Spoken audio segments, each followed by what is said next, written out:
vez que eu coloquei os meus olhos em ti, nada mais me satisfaz. Isso é verdade para você, meu irmão? Uma vez os meus olhos em ti, nada mais me satisfaz.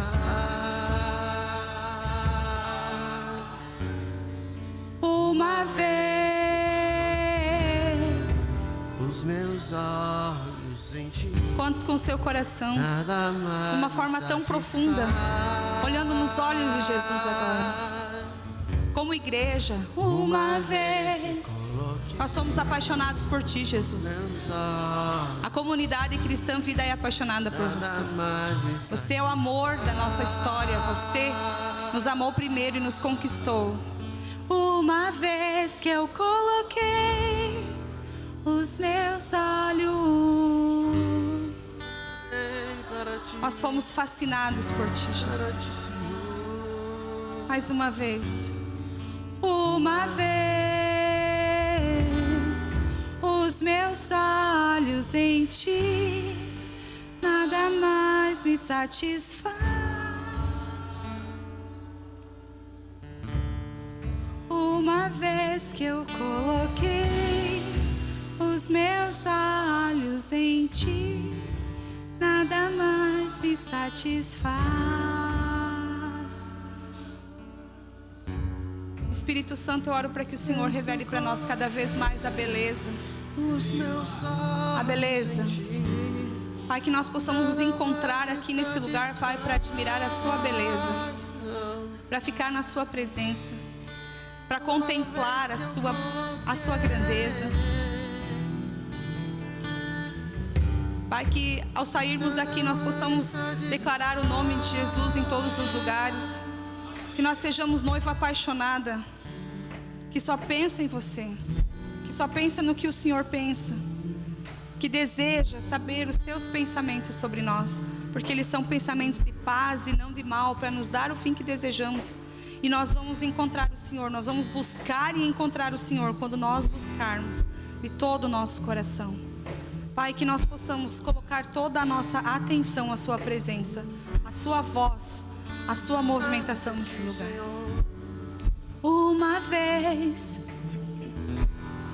os meus olhos em ti, nada mais me satisfaz. A última vez. Uma vez os meus olhos em ti, nada mais me satisfaz. Vamos aplaudir a presença gloriosa de Jesus nesse lugar. Jesus, você é grande, maior do que todos nós. Tudo que o Senhor faz é bom e nós honramos o Senhor nessa manhã. Em nome de Jesus. Aleluia. Bom dia, queridos. Podeis assentar. Glórias a Deus, porque podemos adorá-lo e louvá-lo e saber que Ele recebe essa adoração e esse louvor. Amém? Gostei de vocês mais perto aqui, né? Vamos mudar esse negócio aqui, fica bom. Queridos, hoje, como é o segundo dia do nosso mês, nós temos por costume ter o nosso momento de dízimos e ofertas. É bem verdade que alguns irmãos já fazem isso antes, ou por causa dos seus vencimentos fazem depois, mas esse é o dia em que nós, como igreja, temos esse momento, né? Os nossos visitantes, a gente sempre gosta de explicar que é somente nesse dia que nós vamos falar sobre dízimos e ofertas, porque nós cremos que o dízimo e a oferta, ele nunca deve ser uma maneira de manipular ou extorquir, não, deve ser um ensinamento que deve estar arraigado no nosso coração, né? E eu queria compartilhar com vocês um texto que nós encontramos lá em Efésios capítulo 4, do versículo 11 até o versículo 16. Efésios 4, do 11 ao 16, carta do apóstolo Paulo à igreja de Éfeso, né? E ele diz, Paulo diz o seguinte: e ele, Deus, né, designou alguns para apóstolos, outros para profetas, outros para evangelistas e outros para pastores e mestres, com o fim de preparar os santos para a obra do ministério, para que o corpo de Cristo seja edificado, até que todos alcancemos a unidade da fé, do conhecimento do Filho de Deus e cheguemos à maturidade atingida, à medida da plenitude de Cristo. O propósito é que não sejamos mais como crianças, levados de um lado para o outro pelas ondas, nem jogados para cá e para lá por todo o vento de doutrina, e pela astúcia e esperteza de homens que induzem ao erro. Antes, seguindo a verdade em amor, cresçamos em tudo naquele que é a cabeça Cristo. Dele todo o corpo ajustado, unido pelo auxílio de todas as juntas, cresce e edifica-se a si mesmo em amor, na medida em que cada parte realiza a sua função. Queridos, uma das características do apóstolo Paulo e dos outros apóstolos, os primeiros discípulos de Cristo, é que eles estavam tendo como missão principal edificar, organizar a igreja do Senhor. Eles iam de cidade em cidade, eles iam de região a região, criando ali um conceito do que é ser igreja. E às vezes nós, pela força do hábito de já termos dentro de nós o que é ser igreja, nos esquecemos do que é ser igreja. Queridos, igreja é uma união de pessoas que formam um corpo, cada um tendo uma função. Alguns são pé, outros são mão, mas aqui fala de uma função que eu acho linda, né? Que é juntas.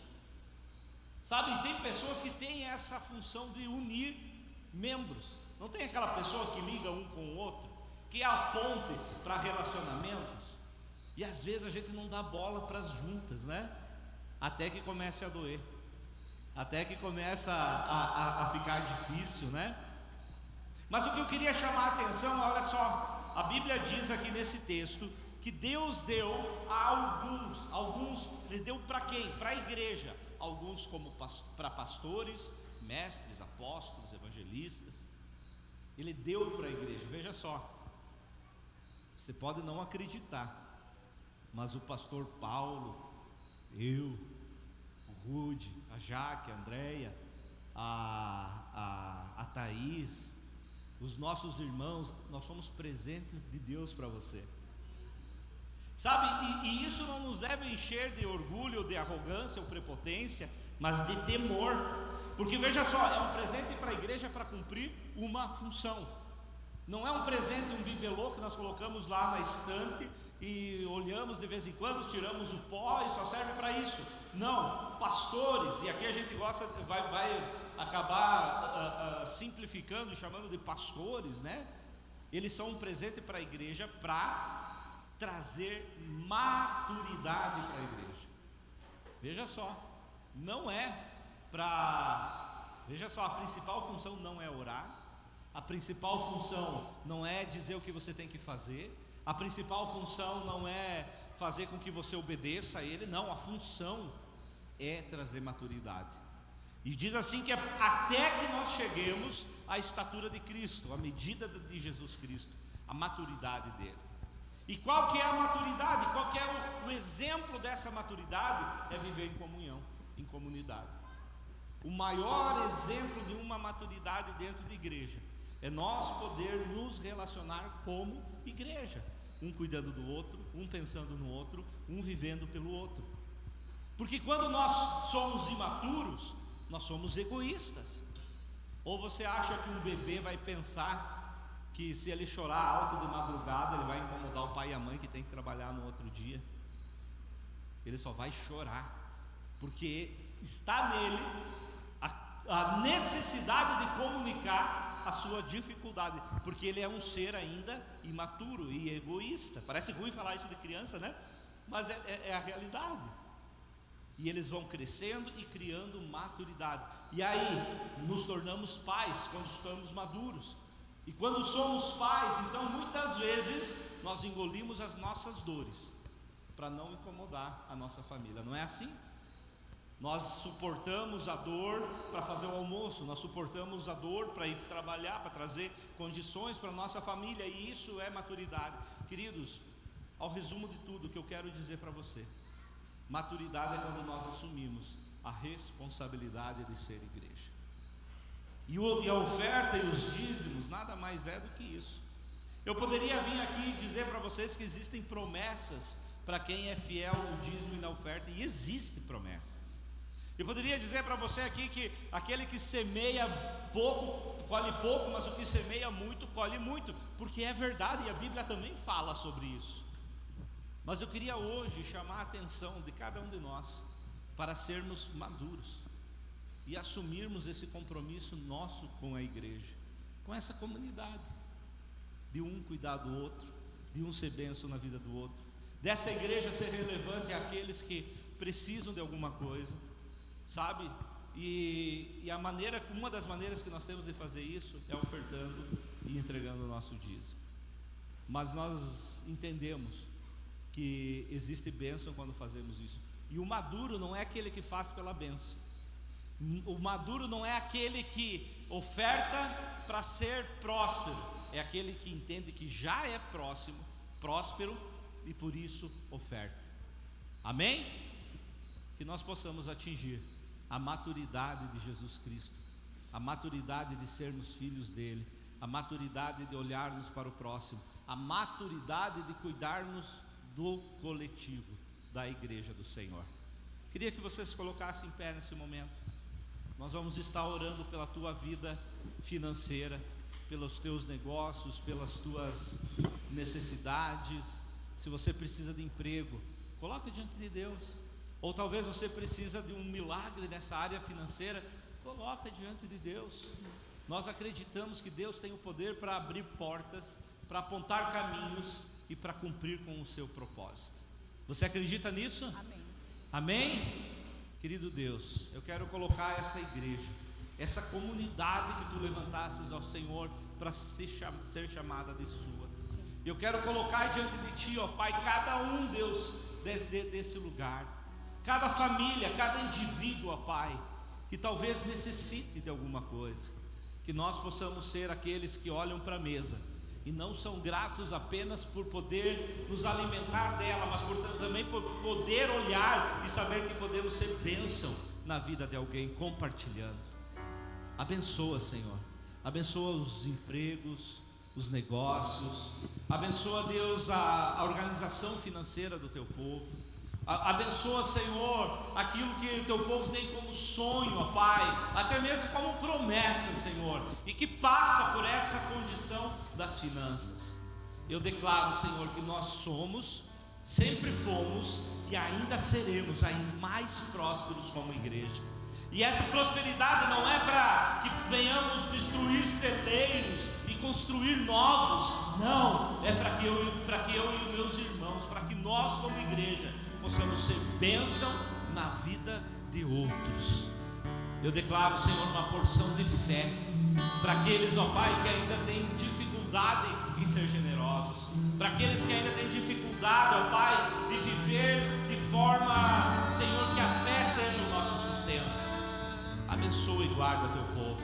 Eu declaro sobre cada um a tua bênção, sobre cada um o teu cuidado, sobre cada um o teu amor, em nome de Jesus. Queridos, nós temos o gasofilácio aqui para quem vai trazer em espécie, né?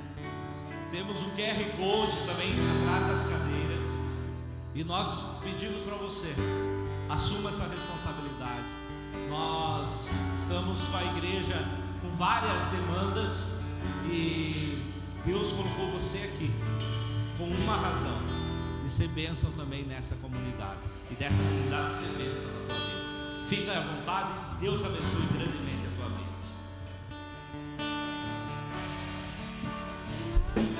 Eu coloquei os meus olhos em ti, nada mais me satisfaz.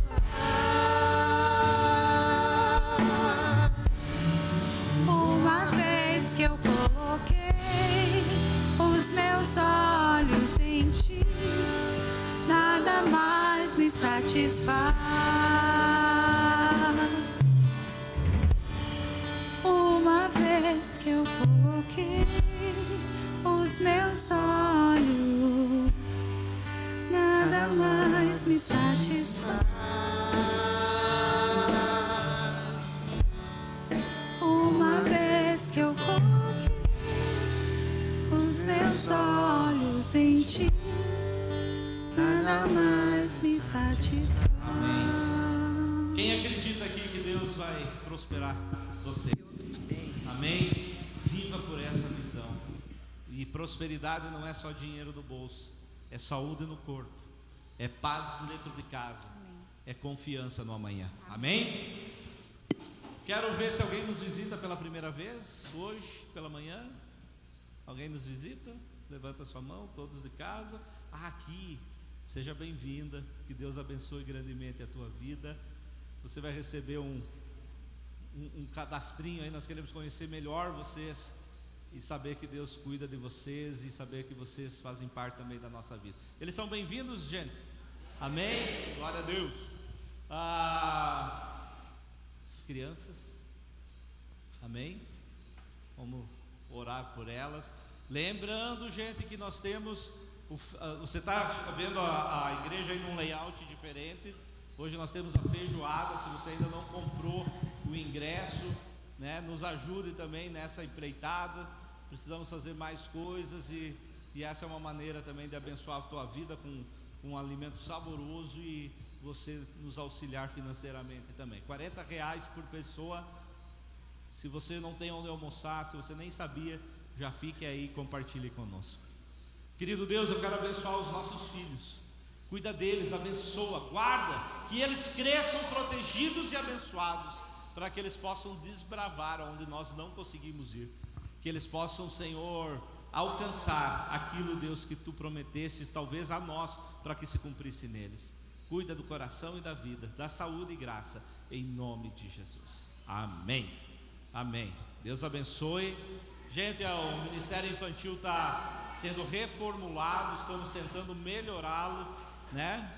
Já estamos organizando algumas outras questões, então invista tempo, invista oração, invista os recursos para que os nossos pequenos sejam abençoados também. Pastor Paulo.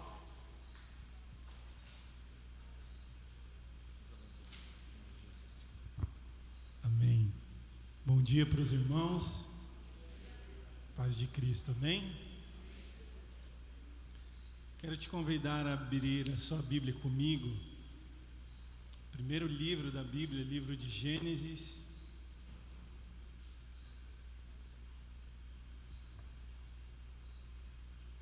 No capítulo de número 13.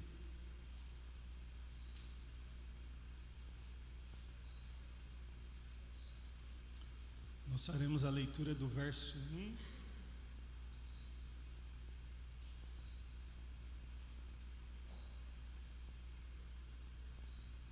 até o verso 18. É uma leitura que pode ser considerada extensa, mas ela é importante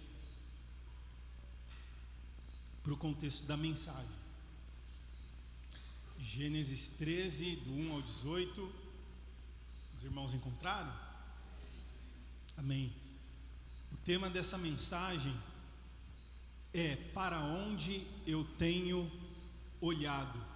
E esse tema ele pode ser feito também em tom de pergunta: para onde eu tenho olhado? Diz assim o texto sagrado, a minha versão é a NVI, ou pelo menos eu acho que é. NVI. Diz o texto sagrado: Abraão, ou melhor, Abrão, eu não sei se você percebeu esse detalhezinho, Abrão, porque o Senhor nesse contexto ainda não tinha mudado o nome dele. Se em algum momento eu falar Abraão, os irmãos me perdoem, nesse contexto é Abrão. Abrão subiu do Egito para o Neguebe com sua mulher e com tudo o que possuía, e Ló foi com ele. Abrão tinha enriquecido muito, tanto em gado como em prata, e ouro. Ele partiu do Neguebe em direção a Betel, indo de um lugar a outro, até que chegou ao lugar entre Betel e Ai, onde já havia armado a sua tenda, e onde pela primeira vez tinha construído um altar. Ali Abrão invocou o nome do Senhor. Ló, que acompanhava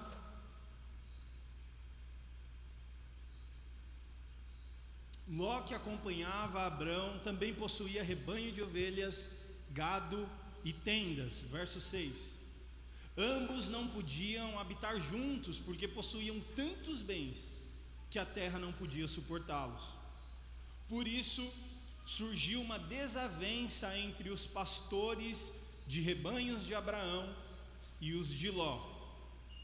E nessa época, os cananeus, os ferezeus habitavam aquela terra.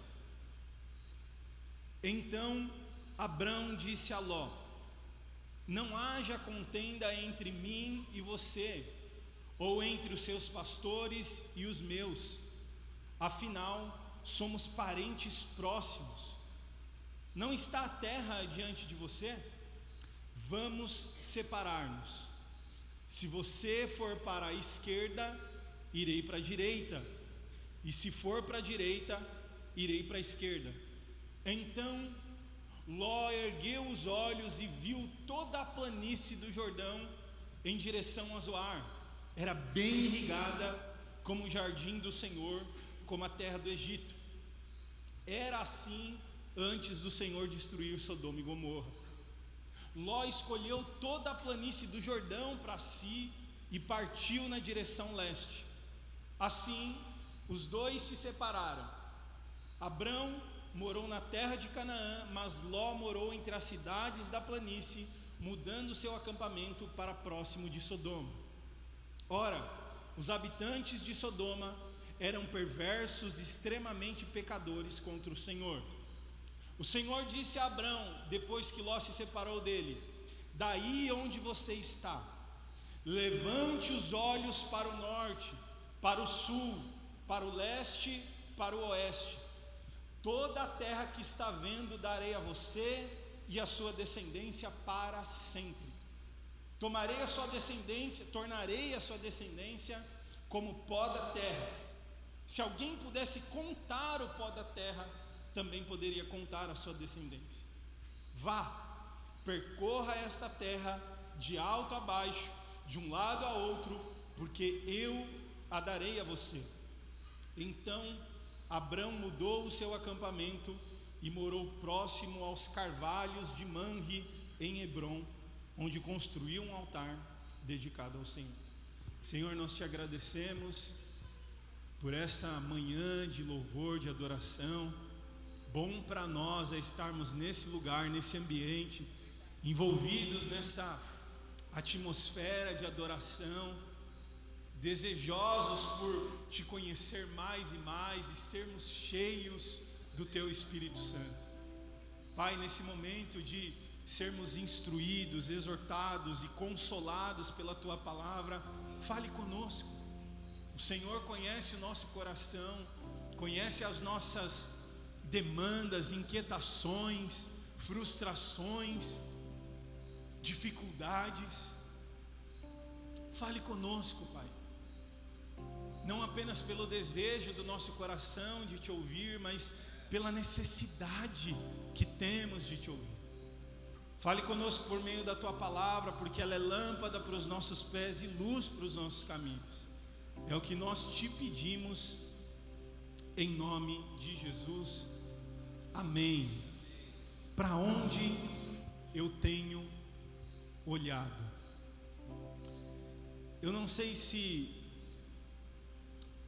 você já percebeu, mas existe uma relação entre os desejos do nosso coração, entre as ambições do nosso coração, as inclinações do nosso coração, e entre os nossos olhos, a direção dos nossos olhos. Você já percebeu isso? Você já percebeu que existe uma conexão entre os amores do nosso coração, as paixões do nosso coração e a direção dos nossos olhos. Essa dinâmica de movimento entre o que eu amo e entre a direção dos meus olhos não é apenas uma ideia filosófica, não é apenas um pensamento filosófico, mas é também uma verdade teológica. A Bíblia faz essa junção entre desejos do coração e o movimento dos olhos, a direção dos olhos. 1 João, para comprovar essa ideia, alguns textos, 1 João 2,16 fala sobre a cobiça dos olhos, ou seja, os desejos pecaminosos relacionados aos nossos olhos. Efésios capítulo 1, verso 18, Paulo ora para que os olhos do coração sejam iluminados. Paulo está falando de uma percepção espiritual sobre a esperança que nós fomos chamados. Mateus 6:22, Jesus diz que os olhos são a candeia do corpo, os olhos são a luz do nosso corpo, e se os seus olhos forem bons, então todo o seu corpo será cheio de luz, mas se os seus olhos forem maus, então o seu corpo está em trevas. Jesus está dizendo que um olhar focado em Deus, um olhar na direção certa, trará luz sobre o nosso coração, sobre os nossos anseios, sobre as nossas paixões. Biblicamente, os nossos olhos, eles representam muito mais do que esse órgão, que dá esse sentido de visão e percepção. Biblicamente, os olhos falam sobre a direção do nosso coração. Os olhos falam, eles apontam para o que a bússola interna está apontando. E eu e você, como criaturas feitas à imagem e semelhança de Deus, fomos criados, meus irmãos, com a capacidade de amar. Porque Deus é amor, e porque Deus comunica amor com a sua criação, e Deus coloca esse atributo de amor dentro do homem. Então nós temos a capacidade de amar. Logo a pergunta não é se nós vamos amar, mas é o que nós vamos amar. Porque o nosso coração, ele há de se comprometer com algo, com alguém, com uma visão de mundo. O nosso coração, ele vai amar. O nosso coração, ele vai desejar. O nosso coração, ele vai se inclinar, ele vai se apaixonar. A pergunta é: pelo que vamos se apaixonar? O que vamos amar? E consequentemente, aonde vamos repousar os nossos olhos? É por isso que essa pergunta, para onde eu tenho olhado, ela é tão importante. Porque os nossos olhos e o nosso olhar, ele pode despertar um amor, como ele também já pode ser o resultado de um amor que existe no nosso coração. Um olhar na direção errada, queridos, é certamente um amor errado dentro de nós. Assim como um olhar na direção certa é um amor certo, na direção certa e pela pessoa certa, a saber, o nosso Criador.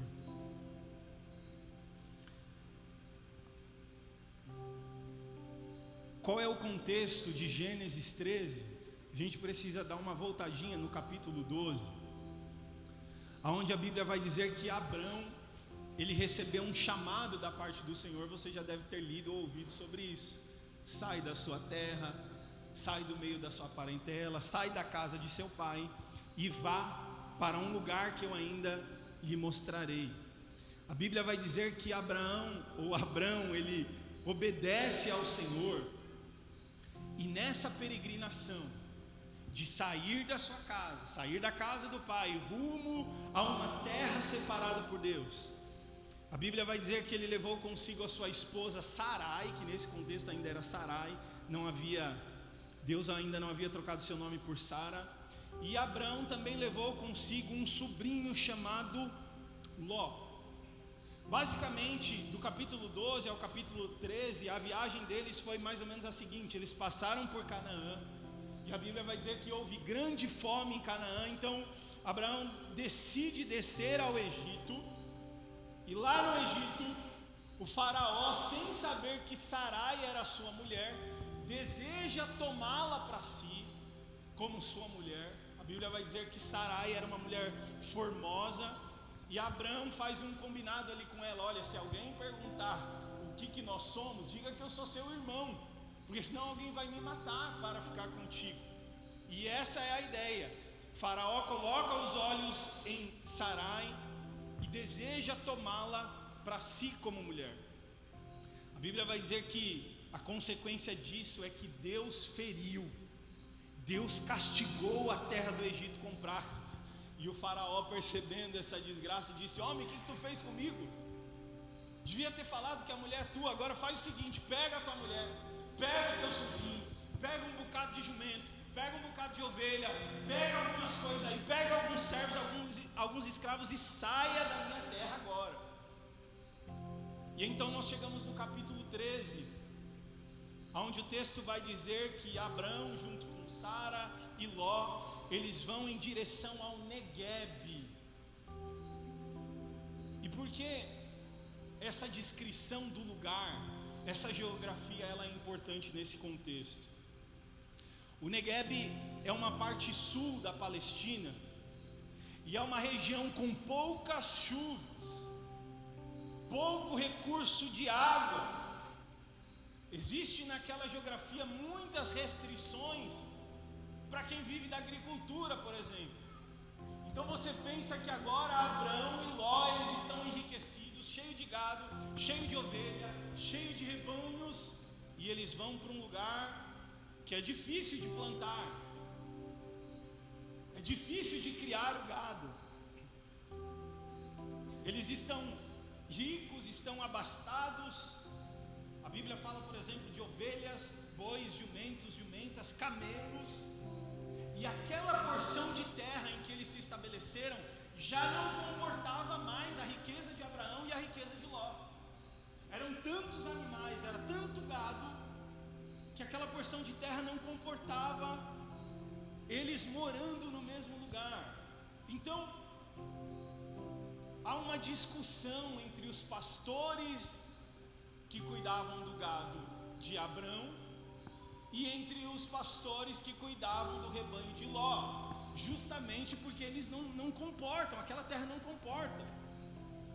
E Abraão, percebendo uma possível desavença com Ló, que era seu sobrinho e muito amado por Abrão, diga-se de passagem, ele percebendo que ali poderia haver uma contenda, uma discussão familiar, ele então procura Ló e vai dizer: Ló, nós somos família,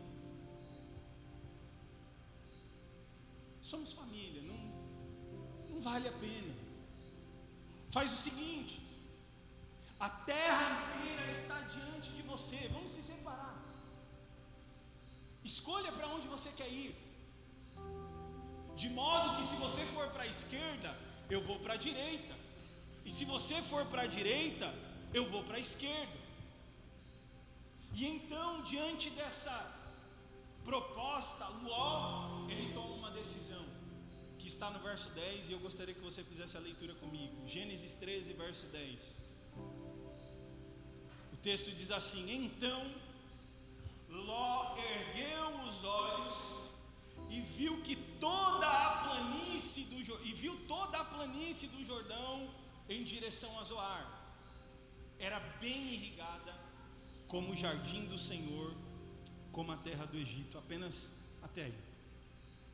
Então, generosamente, Abrão concedeu a Ló a chance de escolher para onde ele gostaria de se estabelecer. Abraão não discutiu com Ló e disse: olha, eu quero ficar com uma boa terra, vamos fazer um acordo. Não, Abraão, ele disse: pode escolher. E a Bíblia vai dizer que ao levantar os olhos, ao erguer os olhos, Ló viu uma planície fértil,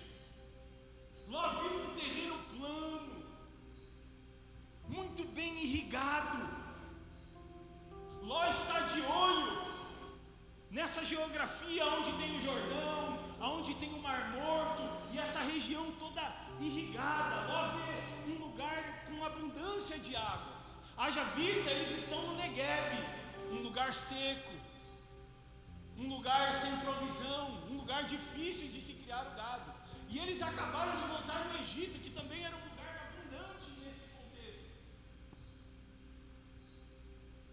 Ló vê um ótimo lugar para criar o seu gado. Ló está diante de uma bela paisagem. O texto bíblico vai dizer um lugar que era como o jardim do Senhor.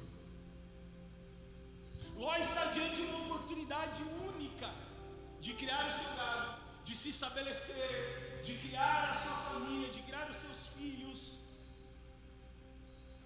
E vamos ser sinceros, meus irmãos, esse lugar, essa abundância de águas, esse lugar tão favorável, ele se tornou para Ló uma escolha muito fácil, uma escolha óbvia. E eu fiquei pensando, tentando me colocar nessa história e pensei, talvez eu faria a mesma escolha. E talvez todos nós faríamos a mesma escolha. É como se alguém colocasse 10 tipos de carro diante de você, um mais ou menos, outro meio batido, outro e um bonitão. 0 bala. Que carro que tu vai escolher? É como se alguém fizesse um banquete. Com todo respeito mesmo, com polenta e uns negócios assim. E churrasco. É claro que a gente vai escolher o churrasco. Ou uma comida meio esquisita lá, e uma feijoada igual hoje. É óbvio que a gente vai escolher sempre o melhor.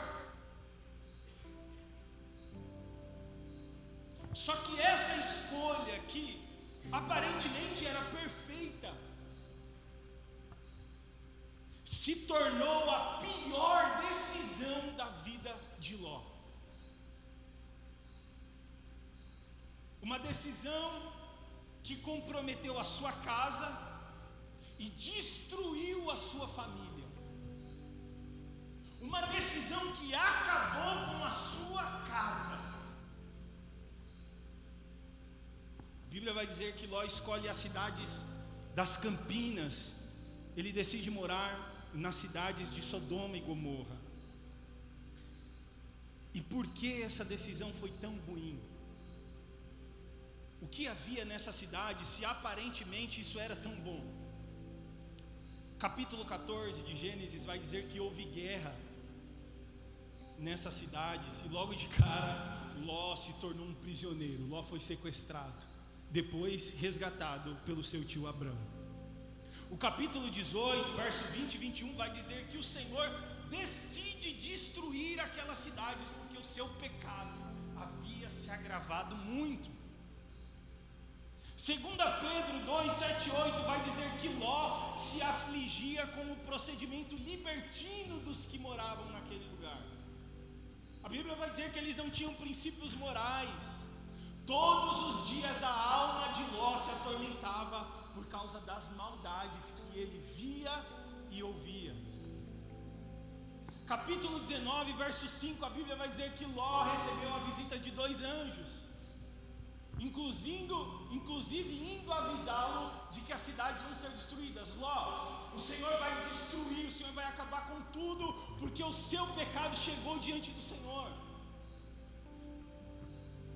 E nós viemos trazer esse recado para salvar a família de vocês. A Bíblia vai dizer que esses 2 anjos tinham aparência como que de homens. E no capítulo 19 de Gênesis, verso 5, os homens daquela cidade olharam para aqueles 2 anjos e disseram: Ló, a gente quer abusar deles. Essa é a tradução da Almeida Revista Atualizada. A NVI traduziu por: nós queremos ter relações sexuais com eles. Inclusive a palavra hebraica no texto é yadá, e um dos seus significados é conhecer carnalmente, conhecer sexualmente. É a mesma expressão de Gênesis 4, quando Adão e Eva têm relações. Judas, verso 7, vai dizer que essas cidades de Sodoma e Gomorra se entregaram à imoralidade e a relações sexuais antinaturais. Capítulo 19 de Gênesis, verso 26, vai dizer que os anjos então avisam a família de Ló sobre a destruição e dizem: não olhem para trás, saiam correndo dessa cidade, fujam, vão embora. Mas a Bíblia vai dizer que a mulher de Ló, como se ainda estivesse apegado àquele lugar, como se ainda tivesse o coração preso àquele lugar, ela desobedece a essa ordem divina, olha para trás, imediatamente ela é transformada numa estátua de sal. Ló sai de lá com vida, mas ele perdeu a sua esposa, e a Bíblia vai dizer que ele também perdeu os seus 2 genros que iriam casar com as suas filhas, porque não acreditaram na destruição e permaneceram na cidade.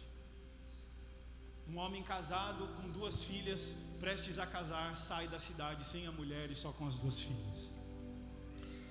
Foi para esse lugar que Ló levou a sua família. Esse lugar irrigado de água, esse lugar belo, esse lugar extraordinário, foi para esse lugar que Ló levou a sua família.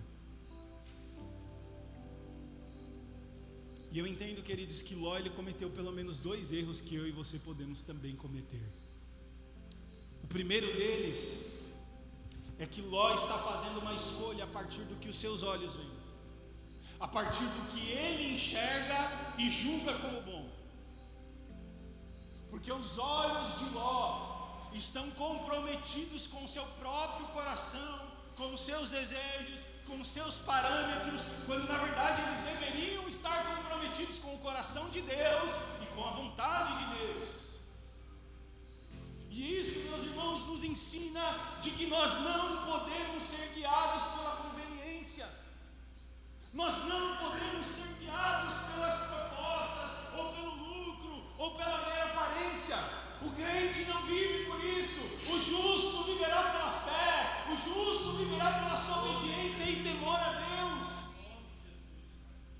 Nós não podemos ser guiados pelo compromisso do nosso coração com as coisas que não são de Deus. Nós não podemos ter compromisso com o que esse mundo considera bom, mas nós precisamos ter compromisso com o que o céu diz que é bom. Jeremias capítulo 17 verso 9 vai dizer que o coração é mais enganoso do que qualquer outra coisa, e a sua doença é incurável. Quem é capaz de compreendê-lo? É um ato de loucura, é pura insanidade eu e você confiarmos no nosso coração.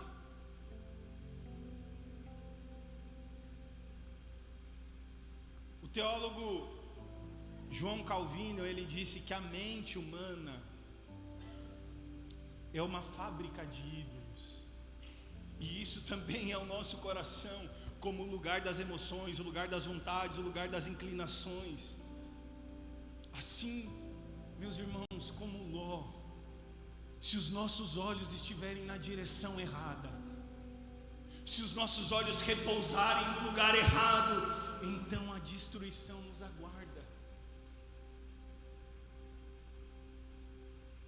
Se caminharmos sem direção do Espírito, sem a iluminação da palavra, sem o compromisso de sermos fiéis a Deus, então a queda está diante de nós. Quantas vezes nós tomamos decisões por aquilo que vemos e sentimos, e depois a gente percebe,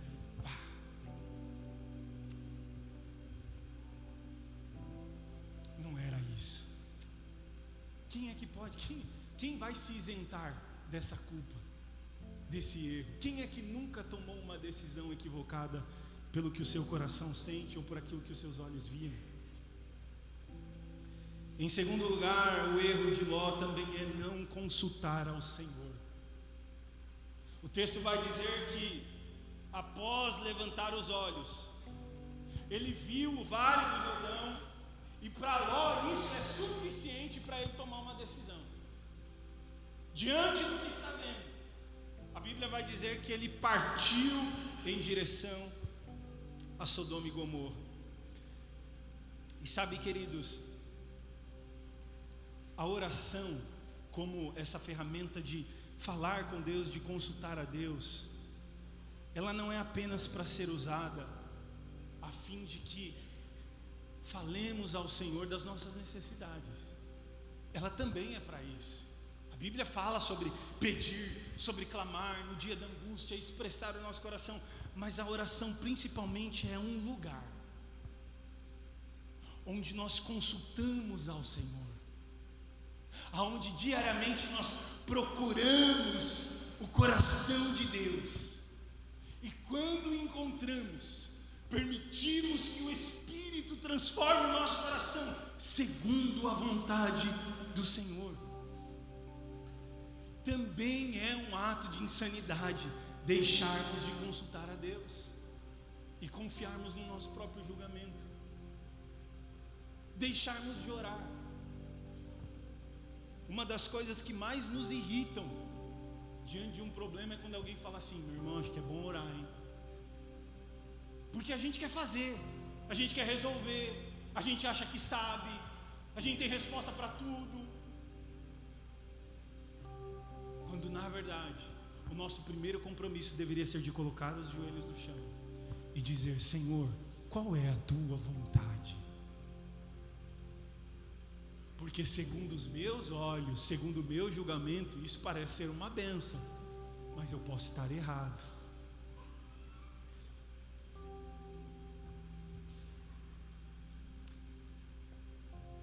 Em João capítulo 6, Jesus ele faz um discurso falando sobre comer da sua carne, beber do seu sangue.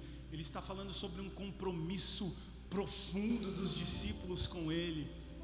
E a Bíblia vai dizer que a multidão, ouvindo aquele discurso, sem entender muito sobre o que Jesus está falando, eles começam a ir embora. E Jesus vira para esse grupo seleto de 12 e vai dizer: gente, a oportunidade é agora, para quem quiser ir. Quem quiser ir também, a oportunidade é agora. Como quem diria: eu não vou mudar o discurso, eu não vou mudar a verdade do meu Pai. Quem se submete são vocês. Se alguém não quer me seguir, que assim o seja. E a oportunidade é agora. E Pedro vai dizer para Cristo: Senhor, para quem iremos? Só tu tens as palavras de vida eterna.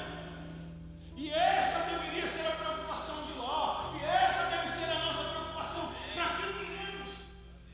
Só o Senhor tem palavras de vida. Se eu não seguir ao Senhor, se eu não obedecer ao Senhor, se eu não me subjugar à sua palavra, às suas ordenanças, o que vai ser de mim? Qual é o ser humano capaz de viver longe da vontade de Deus, longe dos preceitos de Deus, longe das instruções do Senhor?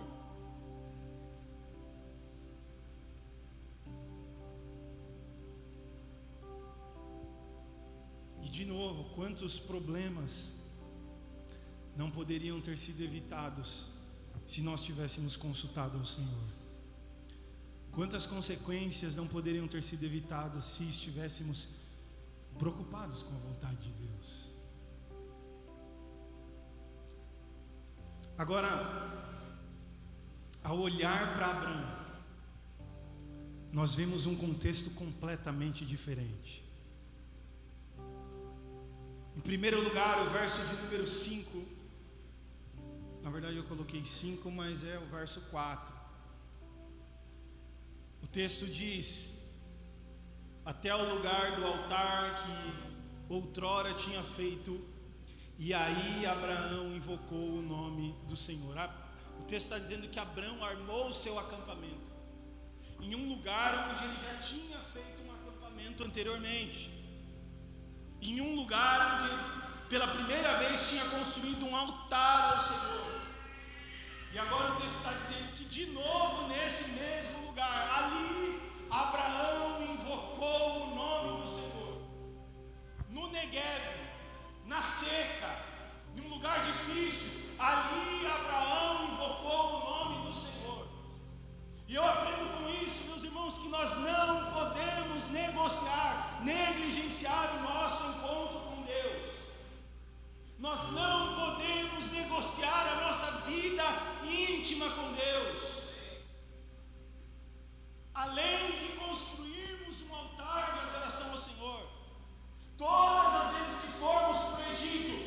precisamos retornar ao lugar aonde construímos um altar e ali invocar o nome do Senhor.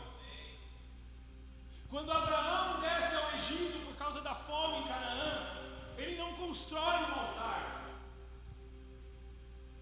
Mas agora a Bíblia vai dizer que saindo do Egito, ele volta para o lugar onde ele já tinha feito acampamento, e o altar que ele tinha feito ao Senhor está ali. E agora Abraão coloca os joelhos no chão e começa a clamar, buscar, invocar o nome do Senhor. É impossível, meus irmãos, não ter na vida cristã quedas, momentos de fraqueza, momentos de dor, momentos em que cedemos ao pecado, cedemos às tentações. Mas Cristo, o Calvário e a cruz são a oportunidade que eu e você temos de recomeçar. E por onde nós devemos recomeçar? Reconstruindo o altar. Por onde é que nós recomeçamos? Invocando o nome do Senhor. Caí, fui para o Egito, saí do lugar que Deus me prometeu. O que eu faço? Retorna. Volta lá no seu altar que foi construído. E volte a invocar o nome do Senhor.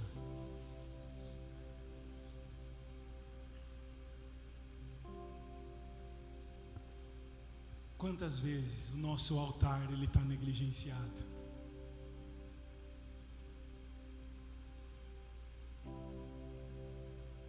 Sabe o que é pior? Eu vou falar por mim. Que a gente arruma desculpa para o altar estar negligenciado.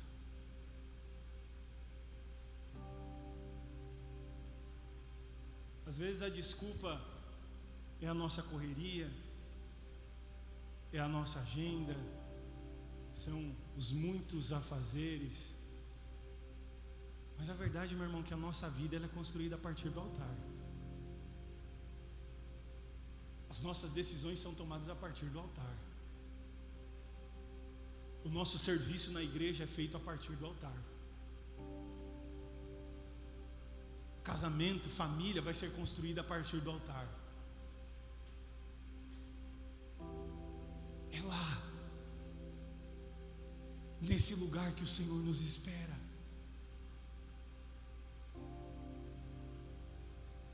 É nesse lugar que o Senhor nos quer.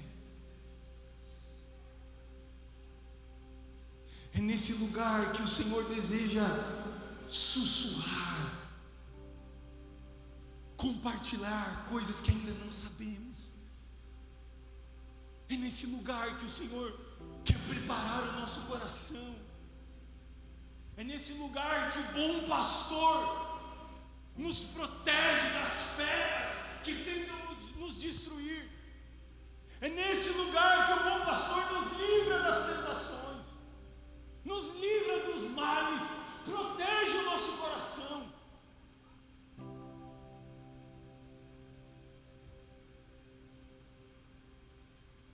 Essa é a primeira diferença entre Abraão e Ló. Abraão constrói um altar e invoca o nome do Senhor. E a segunda diferença significativa entre as decisões de Abraão e de Ló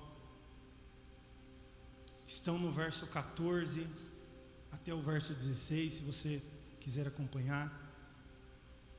Verso 14: o Senhor disse a Abraão, depois que Ló se separou dele: erga os olhos de onde você está, para o norte, para o sul, para o leste, para o oeste, porque toda essa terra que você está vendo, eu a darei a você e a sua descendência para sempre. Farei a sua descendência como o pó da terra, de maneira que, se alguém puder contar o pó da terra, então será possível também contar os seus descendentes. Enquanto Ló levanta os olhos e julga o que é melhor com base no que ele entende, A Bíblia diz que é o Senhor quem chama Abraão e diz: ei, Abraão, levante os olhos. Ei, Abraão, erga os olhos, porque eu vou te dar uma direção, porque eu vou te dar uma promessa, porque eu vou te apontar um caminho de paz, de prosperidade, de posteridade, e não um caminho de tristeza, de morte, de destruição. Ei, Abraão, levante os olhos.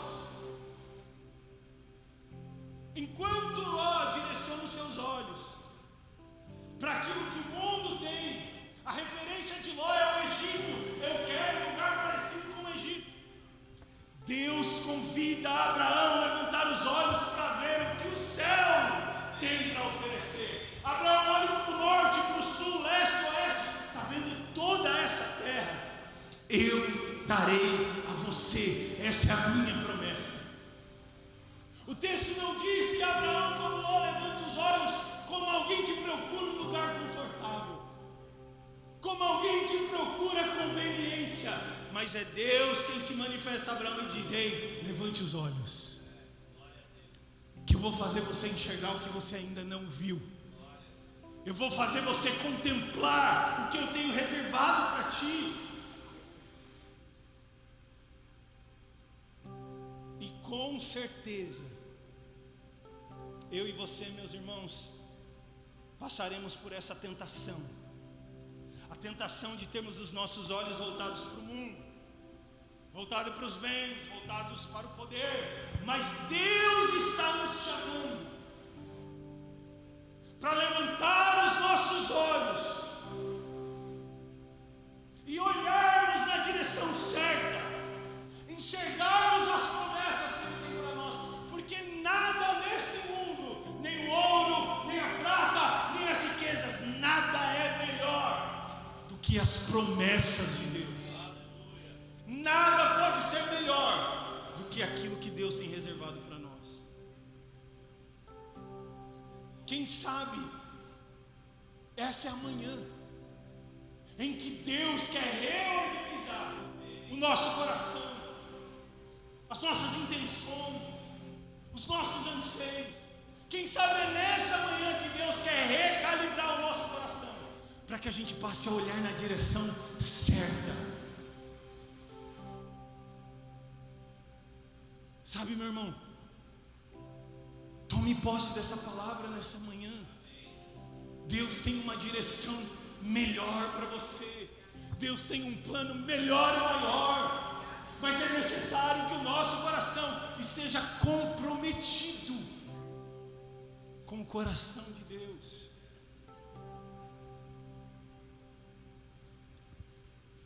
Agora, observe o teor da promessa. Deus vai dizer a Abraão: erga os olhos. Está vendo toda essa terra? Eu vou dar a sua descendência. Eu vou fazer que a sua descendência seja tão numerosa como o pó da terra. E eu imagino Abraão dizendo assim: Senhor, eu não entendi. O Senhor pode repetir? Eu vou te dar toda essa terra, a você e a sua descendência. E a sua descendência vai ser tão numerosa como o pó da terra. A minha o quê? A sua descendência, Abraão. A minha o quê? A tua descendência. O que é isso, descendência? Nós sabemos de toda a história, e a Bíblia vai dizer que os anos se passam. Abraão está avançado em dias, sua esposa avançada em dias, estéril. A promessa, essa tal promessa de descendência parece não fazer muito sentido, parece que não vai se cumprir. E mais, nas crises de Abraão: cadê a minha descendência? Cadê a promessa? O Senhor não vai me dar um filho? Digo mais, a partir de hoje seu nome não é mais Abrão, que significa pai exaltado. A partir de hoje seu nome é Abraão, que é pai de muitos. Mas como pai de muitos? Não tenho nenhum.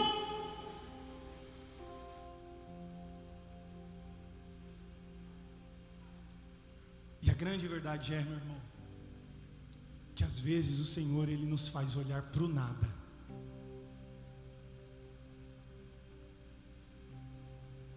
Deus já te fez alguma promessa assim?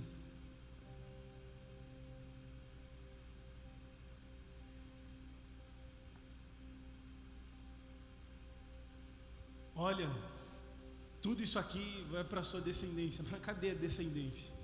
A terra eu estou vendo, mas cadê a descendência? Muitas vezes, quando o Senhor nos chama e nos faz promessa, Ele faz a gente olhar para o vazio, para o nada. A única coisa que existe diante de nós é o nada, é a impossibilidade. Eu imagino Abraão dizendo: Senhor, Ló escolheu as melhores terras, ele está lá nas campinas. Ló escolheu a parte bem irrigada da terra, vai prosperar, vai criar gado, vai ser uma bênção. Ló já tem filhas, vai crescer. Mas enquanto a mim, o que sobrou para mim? Eu fiz uma promessa à sua descendência, Abraão. Mas que descendência?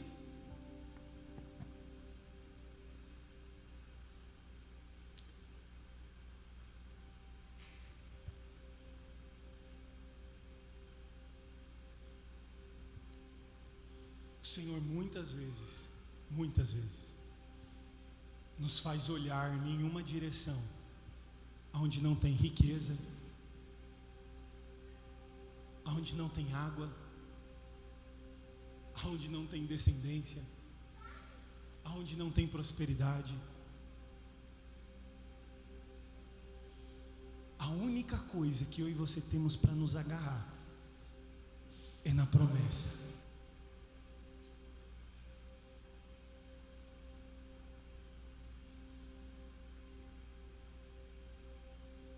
E o tempo passa, e as circunstâncias não são favoráveis, dor, lágrima, às vezes tristeza, labuta. Senhor, cadê a tal da promessa?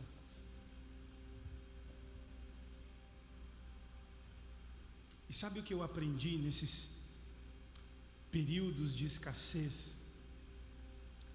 Esses períodos que parecem um deserto,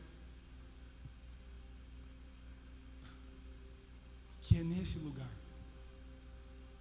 que o Senhor escolhe para nos falar sobre fidelidade.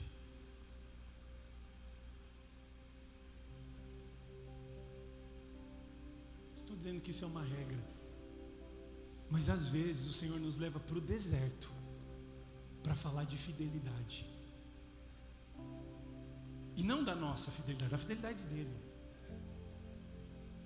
Às vezes é no momento de maior tribulação que Deus se apropria para falar ao nosso coração sobre promessa. Às vezes são nos momentos de maior angústia que Deus nos leva e diz: ei filho, vamos conversar sobre o futuro. Mas que futuro? Não tem nem presente.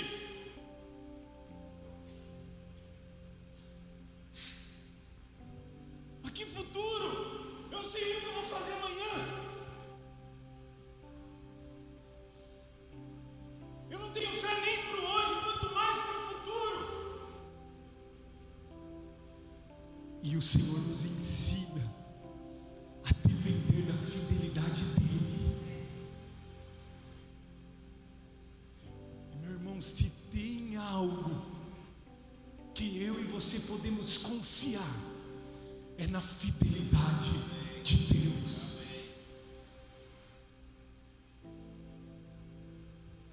Números 33, se não me falha a memória, vai dizer que Deus não é filho do homem, nem para mentir, nem para se arrepender. Por um acaso promete alguma coisa e não cumpre.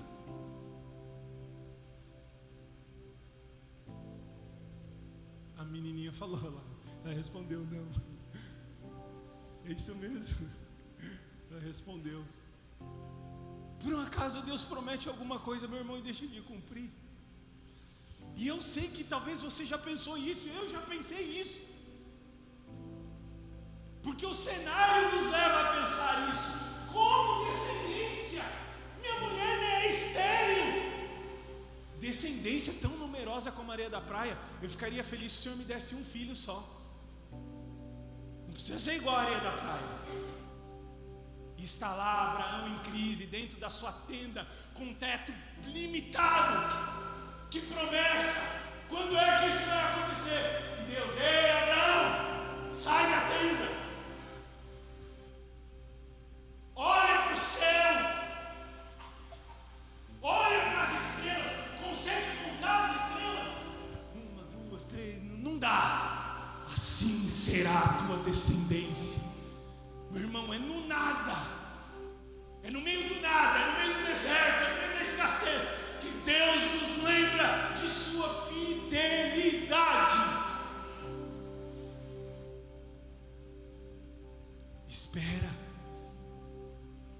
calma, vai cumprir, vai chegar.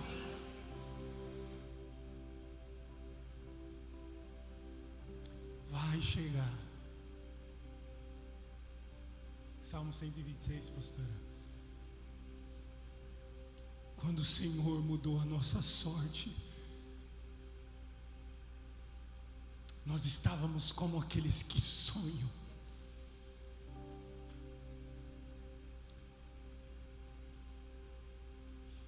E meu irmão, eu quero liberar uma palavra de Deus sobre a sua vida. O Senhor vai te fazer voltar a sonhar.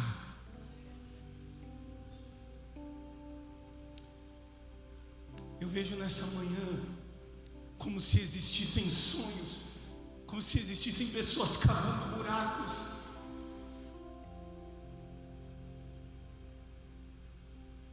Cavando buracos e dizendo: chega, eu vou enterrar isso aqui.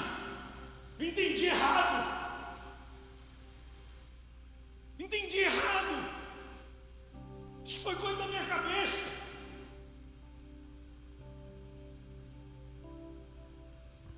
E o Senhor está dizendo nessa manhã: pode pegar a pá de novo, acha o buraco que fez, abre o buraco, desenterra o sonho, porque eu vou mudar a sua sorte. E não existe ninguém como o Senhor, que sabe colocar um sorriso no nosso rosto.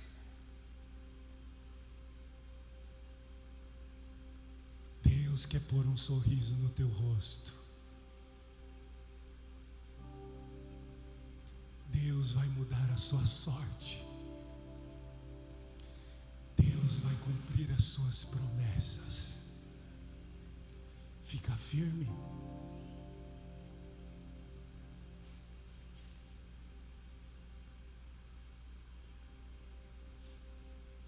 Enquanto Ló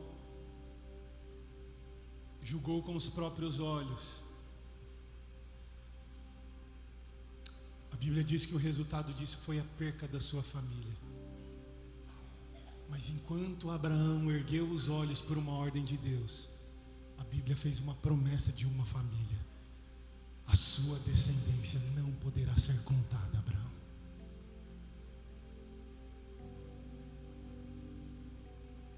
O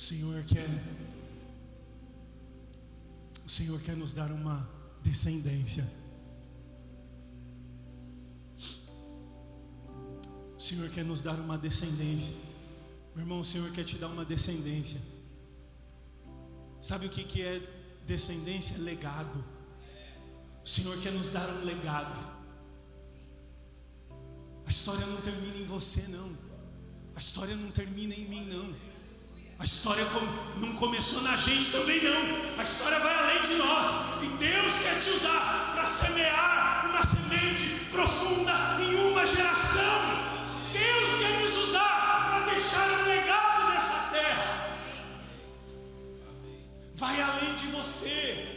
Sabe o que o Senhor estava dizendo para Abraão? Ei, Abraão, vai além de você. O máximo que você vai ver é Isaac, é Jacó, mas existe uma descendência além. A minha promessa vai além. O que Deus está nos prometendo, meu irmão, não é só para a gente aqui não. Não é só para esse tempo não. Vai além, é maior.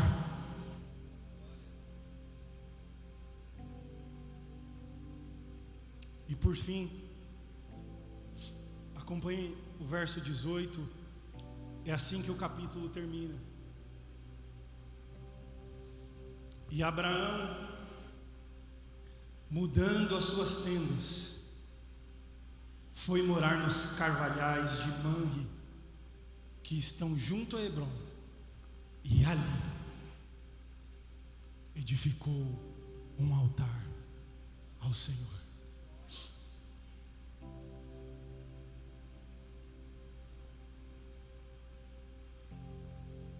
Sabe qual é a lição? Uma das lições que aprendemos com Abraão, que ele pode estar no Negueb, ele edifica altar, e Deus pode fazer uma promessa de que vai dar toda a terra para ele, ele edifica altar. Não é nem a dificuldade, apesar de que no Negueb ele era rico, mas não é nem na seca, nem na terra seca, e nem sobre toda a terra, que a adoração de Abraão fica dependente do cenário. A adoração e a invocação de Abraão não depende nem da bênção, nem do tempo difícil, nem de cumprir a promessa, e nem de quando Deus pede para ele sacrificar a promessa. Abraão continua a invocar o nome do Senhor. Você que pode, se coloque de pé.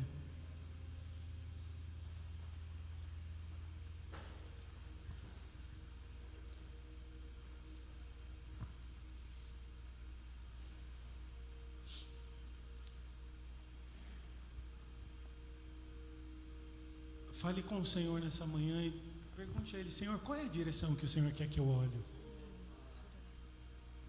Será que eu tenho olhado na direção certa? Se os meus olhos estão como o de Ló, vislumbrados, apaixonados por aquilo que não é do Senhor, corrija o meu olhar. Mas nessa manhã coloco os meus olhos na direção certa. E olhar na direção certa é olhar para a pessoa certa, é olhar para Deus e para as suas promessas. Permita que nessa manhã o Senhor ressuscite as promessas dele no seu coração. Ele não é filho do homem para mentir, ele não se arrepende, ele cumpre, ele é fiel. Quem sabe nessa manhã o seu coração esteja inquieto, pesado. Repouse o seu coração sobre a fidelidade de Deus. Repouse o seu coração sobre a fidelidade de Deus. Senhor, eu creio na tua fidelidade, eu confio na tua fidelidade. Eu sei que as suas promessas não são apenas para esse tempo presente, mas é para a minha descendência, são para as futuras gerações. Eu sei que o Senhor tem algo maior do que eu mesmo posso imaginar. Fale com o Senhor nesse momento. Ainda que os meus olhos não possam ver, eu creio em tuas promessas. Se o meu coração ansioso está, eu espero em ti, Senhor. Se o meu corpo está ferido, então eu sei, tu me sararás. E se tudo está perdido, então eu sei, tu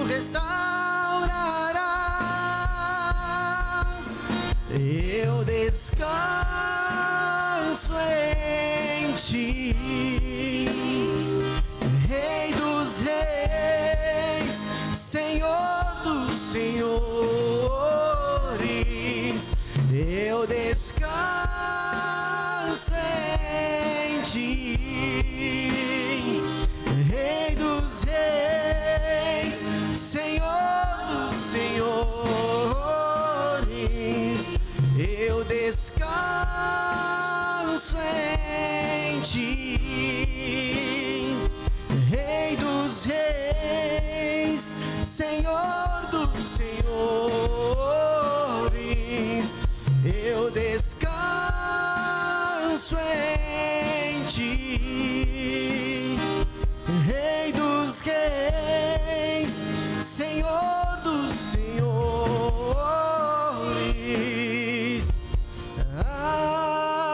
aleluia,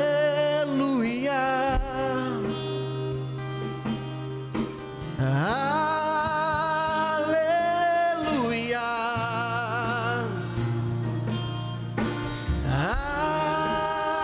aleluia,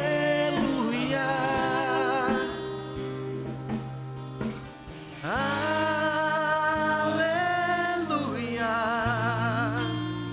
Talvez hoje você sentiu Deus falando para ti: sai da tua tenda e olha para o céu. Enxerga as promessas que Deus tem para você. Enquanto Ló olhava para a terra, Abraão olhava para o céu. Sabe, queridos, está na hora de nós olharmos mais para o céu do que para a terra, olharmos mais para a promessa de Deus do que para o desejo do nosso coração. Mas como o pastor Paulo falou, isso é um desafio. É um desafio porque mexe no nosso ego, nas nossas vaidades.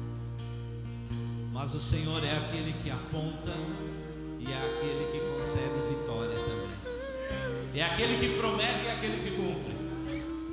É aquele que cobra, mas é aquele que também nos dá condições de cumprir. E eu queria dizer para ti, o Senhor tem promessas que vão além do que você vai viver. Os teus filhos vão viver, as pessoas que te conhecem vão viver, aqueles que passaram por você vão viver, os teus discípulos que Deus colocar na tua vida vão viver, e no final de tudo é tu quem vai viver. Você crê nisso? Amém? Coloca a mão no teu coração se você quer de alguma forma colocar diante de Deus e selar essa palavra. Eu quero declarar sobre a tua vida a bênção do Senhor. Senhor Deus, obrigado, porque tu és o mesmo Deus de Abraão, de Isaac e de Jacó. E é o Deus que continua a fazer promessas, e a tua palavra diz que nós também somos filhos de Abraão, Pai. Obrigado pela promessa que Deus tem se cumprido. E agora, a partir de nós, ó Senhor, contigo, a partir de nós, que essa promessa também vá adiante. Em nome de Jesus. Amém. Vamos dar uma salva de palmas para o Senhor?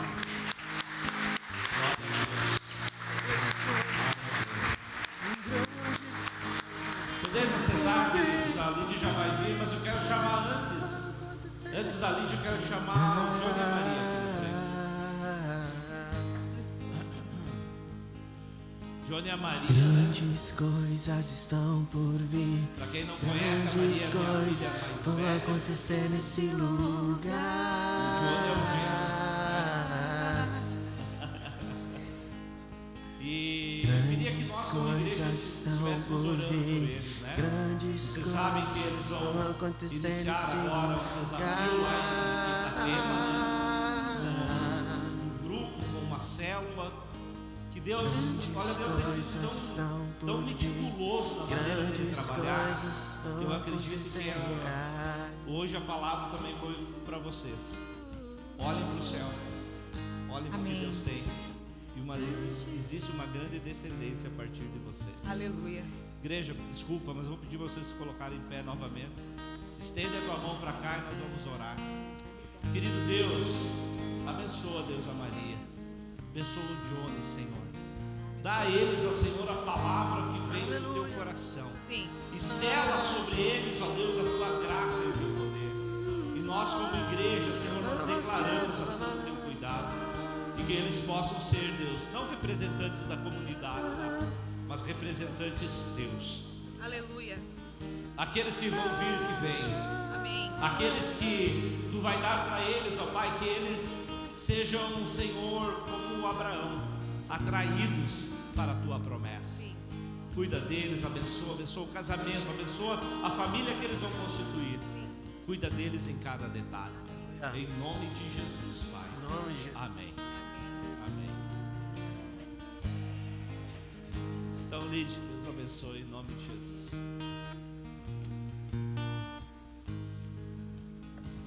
Amém. Podem sentar, queridos. Temos alguns recadinhos hoje. Então, os nossos cultos no mês de abril continuam às 9 às 19. Eu acho que isso já está sacramentado, né? Não precisa mais nem a gente falar. Na quarta-feira nós temos o GA às 19 horas. Você que está chegando agora e se sente ainda um pouco, não sei para onde eu vou, não sei, mas venha que tem um grupo especial para estar conversando com você, para se tornar família de Jesus. Amém? Na quarta-feira também às 20 horas nós temos a sala da presença, sala de oração. Venha, só venha.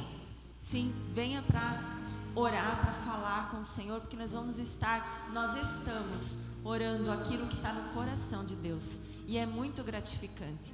Falei com uma pessoa, ela disse assim: essa quarta-feira eu fui egoísta, porque eu orei por mim. Mas assim, venha para orar aquilo que está no coração do Senhor, porque é aquilo que o Senhor tem para nós enquanto família também. Amém? Na quinta-feira nós temos o The Way Adolescentes às 19 horas, um grupo maravilhoso de adolescentes de 12 a 16 anos, estão sendo cuidados, estão sendo revestidos, continuar sendo revestidos na palavra do Senhor. Amém? No sábado nós temos o The Way. No sábado nós temos o The Way Jovens, então às 19 horas. Você que é jovem, venha, faça parte desse grupo também, que é uma bênção. De segunda a sexta nós temos GC nos lares. O que é um GC, Lide? É um lugar onde nós, enquanto irmãos em Cristo, vamos para estarmos juntos em comunhão, em crescimento. Aqui a gente só enxerga a nuca, né, da pessoa que está na nossa frente. Lá no GC a gente olha no olho, e isso é muito bom, é gratificante. Se você não faz parte ainda do GC, conversa comigo no final do culto, que a gente vai estar direcionando você para um GC próximo da sua casa. Amém? Queridos, então hoje nós temos a feijoada. Se você ainda não acertou, eu vou ficar aqui na frente, venha acertar a sua ficha, certo? Vamos ser responsáveis na casa do Senhor também.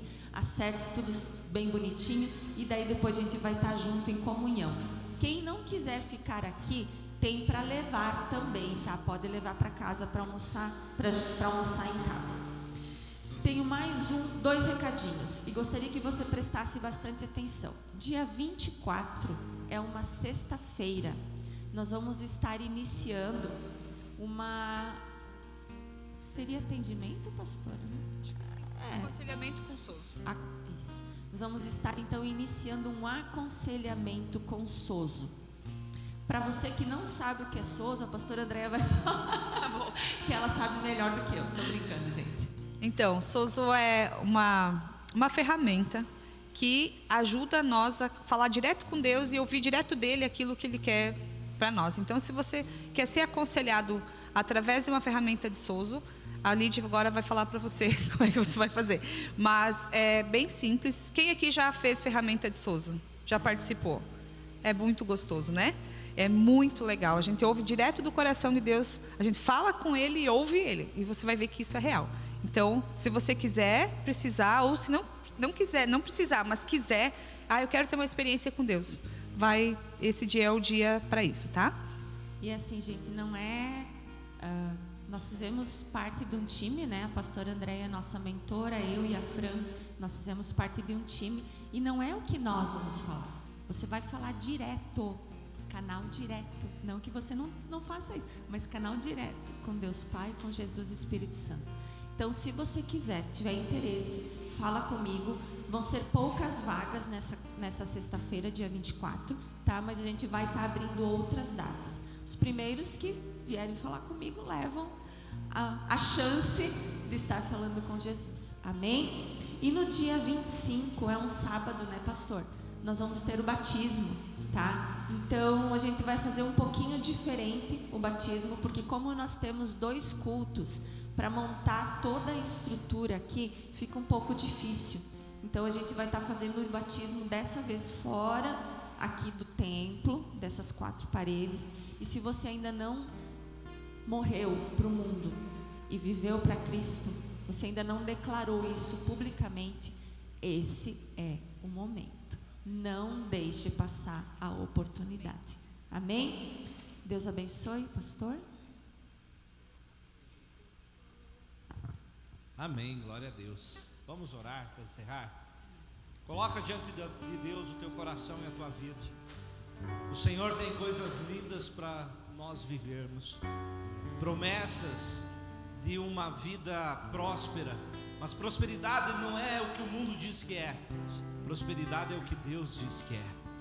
E essa prosperidade é cuidar de pessoas, é amar pessoas, é viver para cumprir um propósito, um chamado, é amadurecer, é permanecer. Uma das grandes provas do amadurecimento é quando a gente permanece, é quando a gente continua criando ou construindo altares, mesmo quando Deus pede um maior sacrifício da nossa vida. Então que Deus possa criar em nós e que nós possamos ser uma igreja que busca ser madura. Amém? Que a graça do Senhor Jesus, que o amor de Deus Pai e a comunhão poderosa do Espírito Santo esteja hoje e sempre sobre todos nós. Em nome de Jesus, amém. Deus abençoe você que vai ficar para a feijoada, se vai voltar depois, se vai levar, fica com Deus em nome de Jesus.